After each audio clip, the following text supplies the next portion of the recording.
5 minutes, Blue Peter. First on BBC One, John Craven's Newsround. Back home from Rhodesia, the man who may have found a way to peace.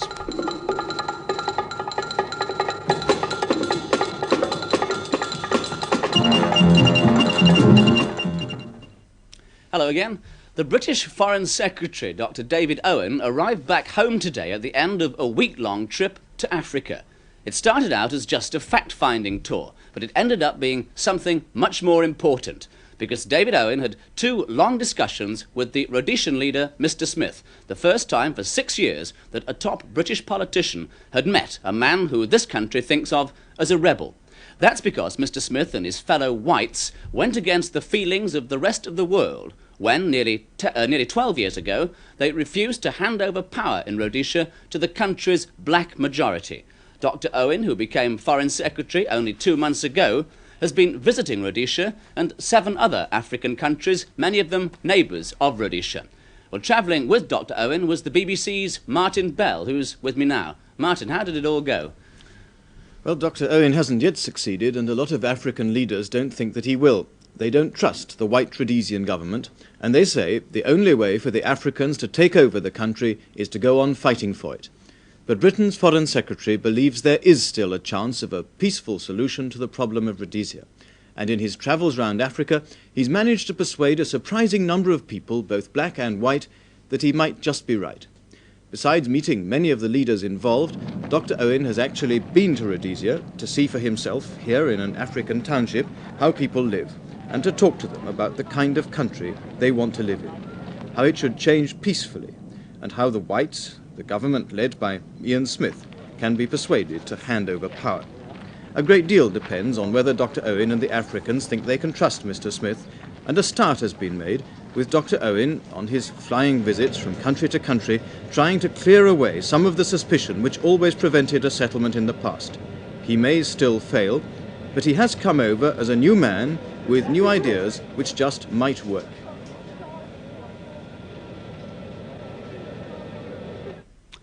Well, now to America and the problems facing Concord. As you know, lots of people living near Kennedy Airport are very much against the idea of Concord landing there in New York for a trial period. They say the plane is far too noisy, and yesterday they staged a big protest.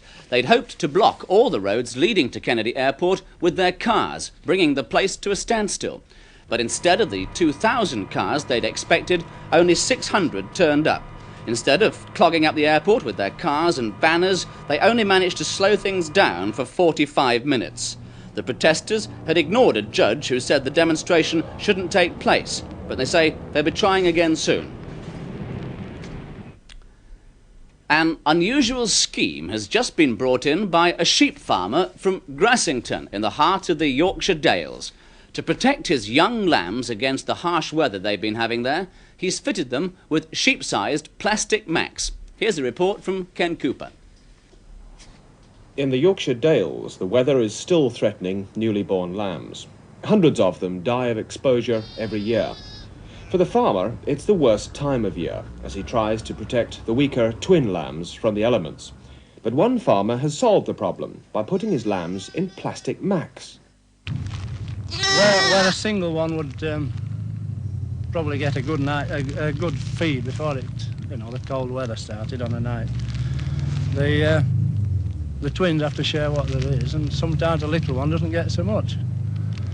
But they can survive if the body heat's kept in with these macks. And the idea is certainly working. This year, Mr. Darwin hasn't lost a single lamb. In Walsall, near Birmingham, a last attempt today to stop the council knocking down an old man's house. It's the home of Philip Cheetham, and according to the council, it's got to come down because it's unsafe. But they hadn't bargained for Mr. Cheetham's electronic skills when they made their decision. Alan Towers explains. The house is one of 7 due to be demolished, but Mr. Cheetham insists his place is perfectly sound, and he's determined to stay. As the bulldozers move in, he has surrounded himself with electronic wizardry which he believes will repel the bailiffs. With his electronic probe and special helmet, Mr. Cheetham was out this morning checking on the progress of the bulldozers. Bamboo cane it may be, but according to Mr. Cheetham, it sends signals back to the special electronic helmet. Inside the cramped little house, there's a sensitive alarm which identifies callers. An electronic scanner tells if prowlers are about. And inside the walls, there's an electronic force which can give unwelcome guests a bit of a shock.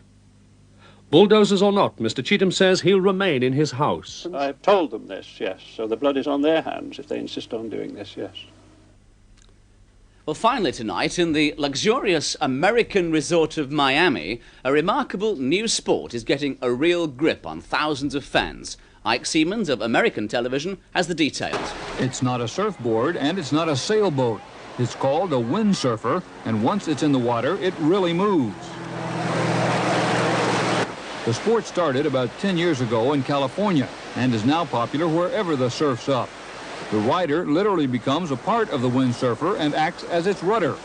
While windsurfing is usually just for fun, there are competitions too, which are open to the estimated 10,000 persons who participate in this sport.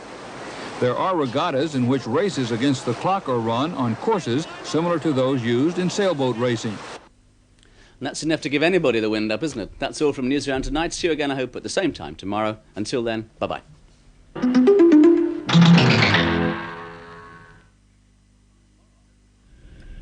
Tomorrow afternoon at 5:10, Tony Hart uses light to bring magic and originality to his art of picture making. That's Take Heart tomorrow afternoon. Now on BBC One, Blue Peter.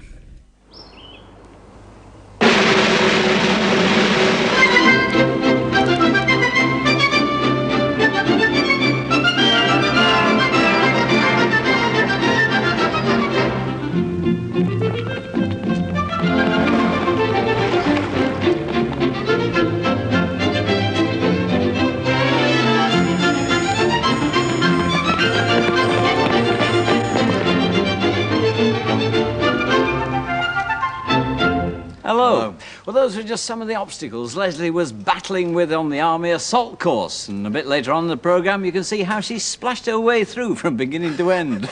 Well, first of all, though, following your successful solving of the mystery of Bertha the Bionic Elephant, Blue Peter viewers have been doing some more detective work. Yes, and your detective work would put hairs on the top of Kojak's head, I'll tell you. Actually, the other week we said there was nothing really new under the sun, and that was after we tried out a so-called new invention. Yeah, there were these. Whoops. They're sort of multi-purpose skates with wheels all in a line instead of in pairs as they would be on roller skates. Well, quick as a flash, Mrs. Valerie Miles sent us this old advertisement printed in 1896 for road skates with their wheels in a line just like the 1977 version. And ever since then, we've had stacks of letters giving us even more information.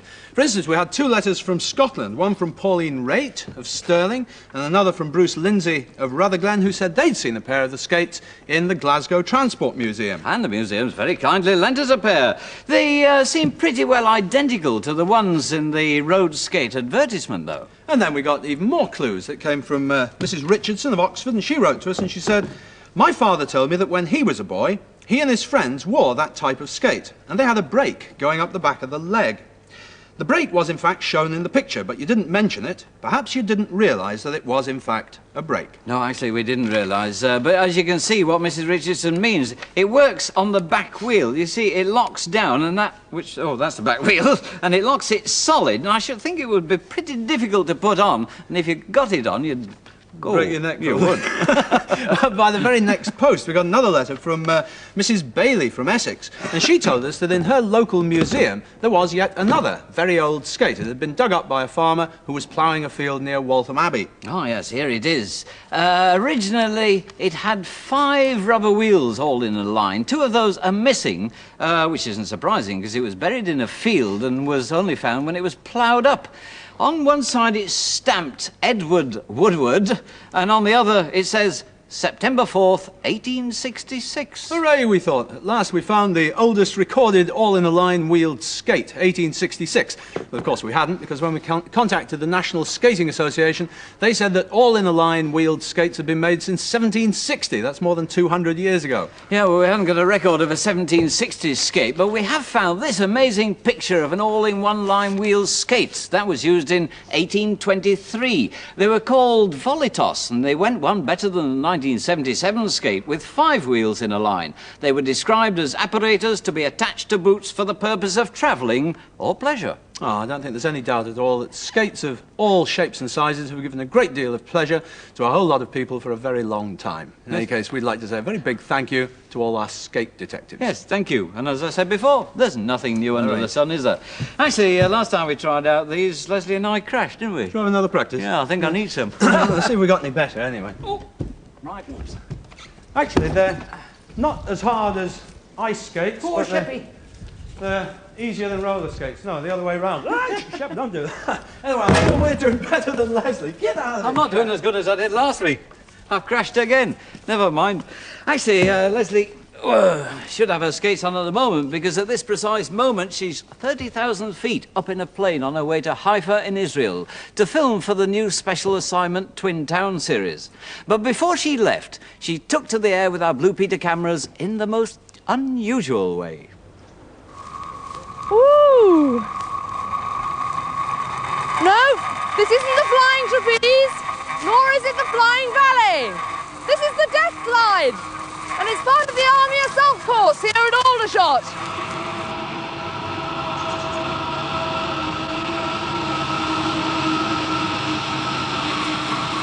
And it's a lovely sensation. Whee! Woo! Have you got me? Yes. Okay. Yep. Oh. Get my hands out there. Can you reach? Yes, got him. It's usually my trouble not being able to reach. It looks as though you enjoyed it. I did. You know, in spite of its awful name, the death slide is really rather thrilling. It's lovely. Good. I'll see you at the top. Okay, I'll catch you up in a minute. Fine. Well, this death slide is one of the first of many obstacles that are going to greet me and the squad that I'm training with today. Better get a move on. I'd joined the soldiers of the parachute regiment for the day. They'd lent me one of their famous red berets and a pair of tough army boots. In charge was Quartermaster Sergeant Instructor Vincent. Okay, now we've seen all of the obstacles, and we're going to see just how fast you can go round now on 3 circuits. And I'm looking for a time of about 7.5 minutes. Remember your points. Keep your feet tight together when you land, and if there's anybody in the way as you're going round, climb over the top of them. Okay, are you ready? Go! Come on then, Leslie, come on! Oh! That's it, right on the bottom here. Oh, no! Ah! Oh. Come on! Oh, that's just the start of the day! Oh, we've got a bit more water to come yet. Come on. Lovely. Hard and fast. Oh, do I go round That's it, straight over. No, over the it. top. Oh. Ready? Yes. Push. Oh. That's the idea. Oh. Right, hold on there. What do I do now I'm up here? That's it. Swing your legs round. Yes. All right. Sit up onto the top of the wall. Yes. Now what? Both legs. That way? That's the idea. Okay. And down you come. Oh. Drop more water. Oh. Okay. Bang my nose. Away. Right. A paratrooper needs nerves of steel and the fitness of an athlete. And when the third obstacle reared up in front of me, I could see why. Right, now run at this one as though you're running up some steps. Oh, no. Come on, then. Steps? That's it. Oh, Use your hands. like that? That's it. Boots right onto the It's not very scaffold. elegant, but I'm not worried about elegance anymore. Okay. Yes, so far so Good. Now, what happens... No, don't tell me what happens when I get to the No, top. I have don't a look wanna at it when know we yet. get there. And give us your hand here. Oh, no. That's the idea. Onto the top one. What happens if I can't get down? Well, they'll be coming around for their second circuit soon, and they'll be running over the top of you. Oh, can I wave them? Come on, foot onto the top bar. I can't. You can't? No, I give up. There's only other one way is back down again. I'm going back down. Okay. That's the idea. No, I'm not. I'm stuck. Oh. Come on, no you're not. Give us your hand, Leslie. Try and stand up and put your foot onto this top bar. That's the idea. Have you got me? Yes, I've got you good and Yes. tight. That's good. This one? Yes. Oh. That's the way down. Will I slide very quickly? No, if you could, nice tight grip with your hands. Yes. Are you on? Yes, I'm on. Good. Here I Squeeze go. in tight. Here I go. I made it. Well done, Leslie. I didn't think you were going to then. Neither did I. Right away for the next one. Right. Straight through the mud. Yep. 2 small ditches here. Oh, yes. Just step across. Step across? Yes. Cross your come. Oh, Well done. just. And again. Oh, give us a hand. Oh, good. thank you. Right, Oh, rooftop no, what's ramp. this? Come on, up you go. Oh, Not too they're far. right behind us. Come on, that means you've got to move a little bit faster Oh. then. Down the Well, other it's slippery, side. isn't it? On the other side. Good. Take Watch that out, here other they come. Oh! Oh no! Oh! Leslie, Join the army you've and dropped get your hat. Right, nice, easy.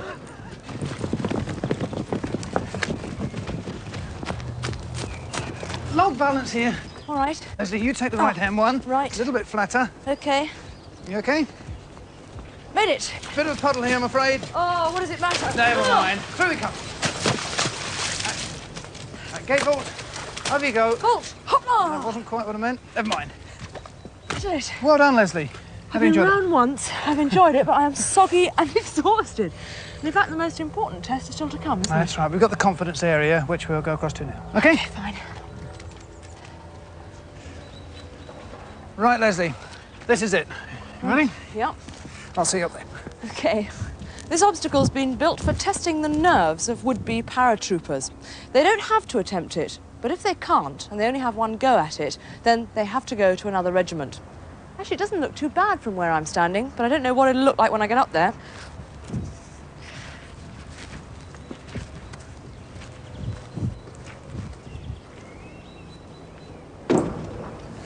Well, that's the one, Leslie.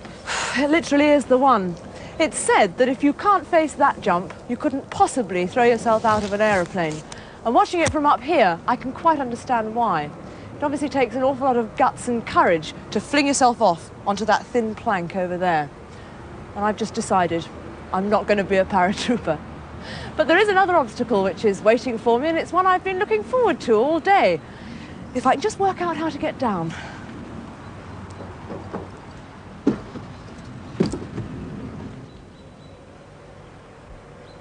Zeb Tarzan?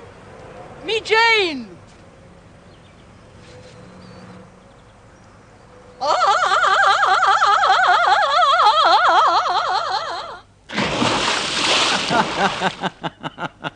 I think that's very good training for a paratrooper. I think we'll make one out of her yet. Actually, there's no amount of equipment needed for soldiers. There's a fantastic amount they carry around. Even the soldier dolls, too, there's an awful lot. We've got a little fella down here, all set in his canoe with a paddle and boots and anorak and everything about it. And this is just a small selection of the sort of things you can get or even make yourself. But the great problem is where to store it. Now, I had a Sergeant Major friend, Tom Hutton, who used to say, if you're in the army, then you've got to be orderly. So instead of just storing it all in a big cardboard box, the thing I thought of was, why not try this? A quartermaster's store. Everything is nice and neat, and even my Sergeant Major friend would be very proud of this one. There you are, you've got down here the little container there for boots, for heavy stuff, like pickaxes and paddles and shovels. You've got a box, then you've got a hanging wardrobe with actual hangers in, and then for hats, because there are all sorts of different hats you wear in the army. Little shelves there, drawers for the smaller things of life, like underwater knives for those who go underwater, and then another wardrobe here with sweaters and trousers and various things. Not forgetting ropes. Ropes play are quite an important part, so you've got hooks for ropes, and then down here you've got a front counter with the heavy stuff in, like jungle expedition stuff, waterproof stuff, and especially your life raft. And above there on top, another small shelf unit for things like binocular. Well, there you are. A very nice quartermaster's store. And it's dead simple to make, actually, because all you need to get is a large cardboard box from your greengrocer, one like this, quite a big one. What you do then, you cut off just one side. Now, just one side, and you end up with it looking like that. Now, don't cut off the flaps, because those are very important. They actually add to the strength. And what you want to do is glue them. I'm just pinning them at the moment to get them out of the way. But your best bet would be to sort of put pins through as well as glue, and then they'll be nice and firm. But it looks a little bit empty at the moment. It needs a bit of wallpaper and some flooring. So, for the flooring, I've got some of this sticky back plastic. It's a bit expensive, but if you haven't got any of this is actually wood grained. If you haven't got any, you could use card. But if you've got sticky back plastic, make sure it goes over the front, and underneath slightly you can see it there. That adds to the strength. Now, the wallpapering, bit of card from another cardboard box. Painted before you stick it on to the colour that you want. For the side, the back, and that side. And the finished one, hey presto, is like this. There we are. Oh, there's been an earthquake, sorry. We're upside down. There, that's better. That's the floor and the size. It looks quite smart, doesn't it? Now, all we've got to do now is fill it up. So let's have a quick look at the finished one. And you see that the finished one there has got some nice big wardrobes. So we'll start on the hanging wardrobe first. And all you need now is a cereal box like this, which is half painted already. What I've done, I've covered it in emulsion paint for the gloss paint later, because this acts as a nice primer. And you'll notice too, I've marked a couple of centimetres in, a line, an oblong all the way around. When you've done that, cut that square out, and you end up with it looking like that. And you'll see also it's nice and shiny, because I've painted it. Let's get a shine. There, you can see the shine.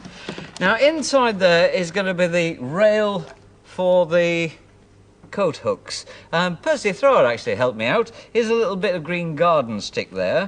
Little bits of cork, piece of cork sliced with some holes, hang on, that's the wrong one, with some holes knocked in. So that fits into there, and that one fits into there. Obviously, you've got to measure it beforehand, and then it all just fits into there. And you've got to add a drop of glue to each of those corks when you stick it in. Otherwise, if you get too much hanging up there, it'll liable to just sink to the bottom. So what I'll do, I'll put this one into the empty quartermaster store just to start to fill it up. Now then, the next one, what we'll do, we'll start on the one with the shelves. And this is the wardrobe with the shelves, made exactly the same way as the hanger one, only we've got shelves in here. You see those bits of cork? Slice the cork and then slice those in half. The shelf rests on there, takes a bit of support from the one in the middle, and there's some cork on the other side. And your shelves are just pieces of card. I've painted the top of that. That fits in like that. And you've got 3 shelves there. And this now fits into that corner over there. Voila!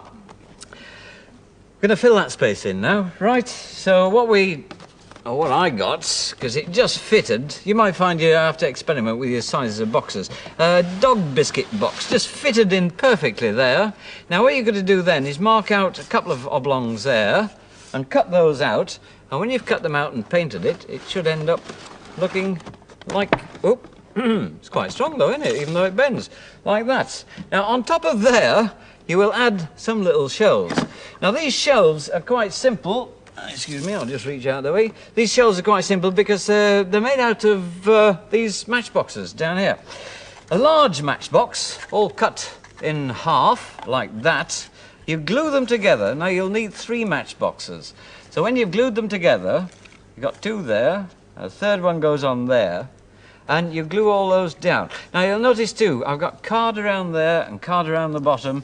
A little bit of card goes across the top. That's glued together. You might have to wrap an elastic band around just to hold it while it's gluing. But once it is glued, it really is nice and solid because that's the finished result.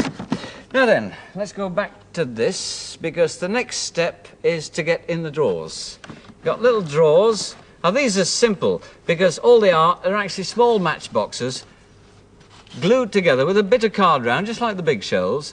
You've got the drawer where the matches usually are kept. The handle is a piece of string, a couple of holes, the string pushed through, knotted, and there you have the perfect set of drawers.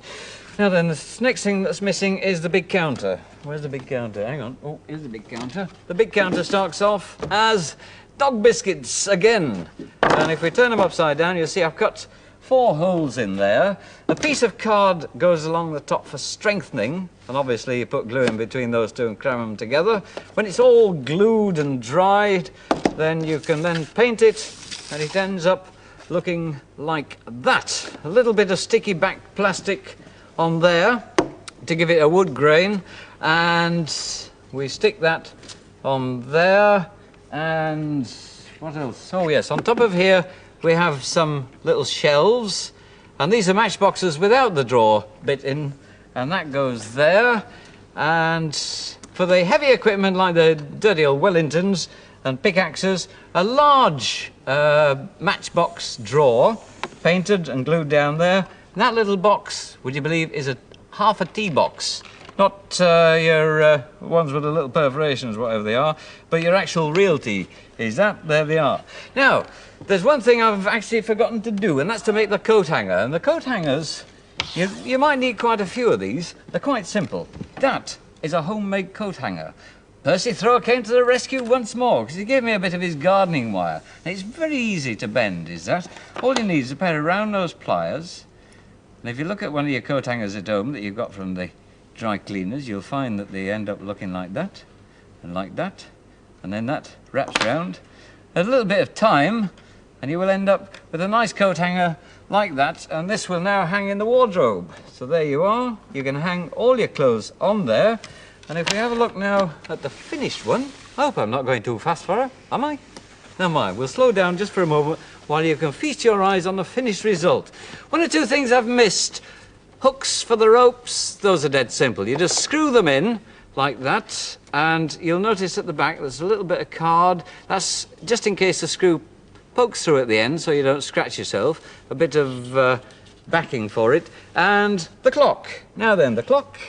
That's a large cap from a plastic container, painted black around the outside, the hands are painted on, and the numbers actually come from an old calendar. And there you are. You can then fill up your quartermaster's store with all your goodies that you've got, and it'll be all nice and neat. I think you did that in record time, Johnny. It's absolutely beautiful. Yeah, it's really good. And I think even if you saved up all your pocket money, you'd be very hard-pressed to find anything that looked as good as that in the shops. Well, 3 weeks ago, we met a boy who won the national contest for composing a Silver Jubilee fanfare. The band that played it was very young, too. It was the Netswell School Band from Harlow. And whilst they were in the studio, they recorded another piece. It's a really rousing tune, so sit back and enjoy Bandology.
By any standards, the Netswell School Band play very well indeed. Just in case you missed the last Blue Peter, we thought you might like to know that our Lifeline Lebanon auction produced a record-breaking result. Yes, your most valuable stamps and postcards fetched a fantastic, phenomenal £18,197.60p. In fact, it's been our best sale ever. And we'd like to say a very big thank you to everyone who made that a possibility. Tom. Yes, thank you. And it means, of course, that we're going to be able to give a whole lot more help to those injured children and babies who were hurt during the civil war in the Lebanon. And we've just received from the Lebanon some pictures, some photographs showing our Lifeline in action. This first one here, you can see Dr. Elizabeth Balmer, and she's leading the medical team, and she's with one of the babies she's helping to get well. And here's one of the other children whose wounded leg is being properly cared for, thanks to you. And another of the things that your old stamps and postcards have provided are leg irons and braces for children suffering from polio or war wounds. And on this picture, you can see a little girl here actually wearing one of the leg irons, and of course it's hoped that with a bit of luck that leg will get stronger. And the dried milk and vitamins that you sent are obviously working wonders. This baby here, being weighed by nurse Jane Barnes, looks very plump and healthy. And although this little chap's not too keen on the scales, he's got strength enough to bawl his head off. Well, looking at all these healthy babies, it's hard to believe that only 4 months ago these were the pictures being sent to us from the Lebanon. The makeshift hospitals were full of wounded and undernourished children.